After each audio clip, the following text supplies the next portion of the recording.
ஈழகளின் உணவு என அழைக்கப்படுகின்ற பான் மன்னார் மாவட்டத்திலே ஏனைய ஏனைய மாவட்டங்களின் விலையுடன் ஒப்பிடும் பொழுது அதிகமாக காணப்படுகிறது. ஏனைய மாவட்டங்களில் பானின் விலை 130 அளவில் அல்ல 130 140 அளவு விற்கும் பொழுது மன்னார் மாவட்டத்திலே அது 160 ரூபாய் என்ற அளவிலே உயர்வான விலையிலே விற்கப்படுகிறது.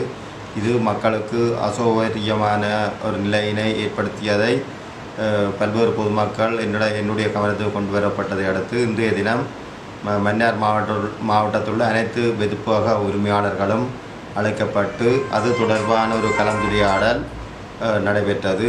இதற்கமைவாக நாளைய தினத்திலிருந்து மன்னார் மாவட்டத்தில் சாதாரண பான் 140 ரூபாவுக்கு விற்பதற்கு ஏகமனதாக அனைத்து வெதுப்பக உரிமையாளர்களும் ஏற்றுக்கொண்டுள்ளார்கள். இதன்படி நாளைய தினத்திலிருந்து சாதாரண பானினை பொதுமக்கள் 140 ரூபாவுக்கு அனைத்து வெதுப்பங்களிலிருந்தும் பெற்றுக்கொள்ளக்கூடியதாக இருக்கும். அதேவேளை இதுவரை காலமும் மன்னார் மாவட்டத்திலே வெதுப்பக உரிமையாளர் சங்கம் செயற்படவில்லை. இன்றைய தினம் அதற்குரிய சங்கத்துக்குரிய அங்கத்தவர்களும் இன்றைய தினம் தெரிவு செய்யப்பட்டுள்ளார்கள். எனவே அந்த இன்றைய தினம் தெரிவு செய்யப்பட்ட வெதுப்ப உரிமையாளர் சங்கத்தின் மூலம் எதிர்காலத்திலே பான் தொடர்பான மற்றும் வெதுப்பக உற்பத்திகள் தொடர்பான தீர்மானங்கள் எதிர்காலத்திலே மேற்கொள்ளப்பட இருக்கிறது.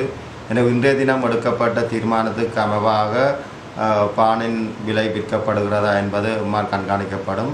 இந்த விலைக்கு மேலதிகமாக பான் விற்பனை நடைபெறும் இடத்து பொதுமக்கள் மாவட்ட செயலகத்தின் தொலைபேசி இலக்கமாகிய 023 22 22 35 என்ற தொலைபேசி இலக்கத்துடன் தொடர்பு கொண்டு அறிவிக்கக்கூடியதாக இருக்கும்.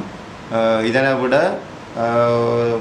நேரடியாகவோ அல்லது வேறு வகையிலோ நம்முடன் தொடர்பு கொண்டால் அதனை நாங்கள் சரியான விலையில் விற்கப்படுவதை உறுதிப்படுத்தக்கூடியதாக இருக்கும். எனவே இந்த சந்தர்ப்பத்தில் மன்னார் மாவட்டத்தில் அனைத்து வெதுப்ப உரிமையாளர்களும் சாதாரண பானினை 140 ரூபாவுக்கு விற்குமாறு அன்பாக கேட்டுக்கொள்கின்றேன். நன்றி.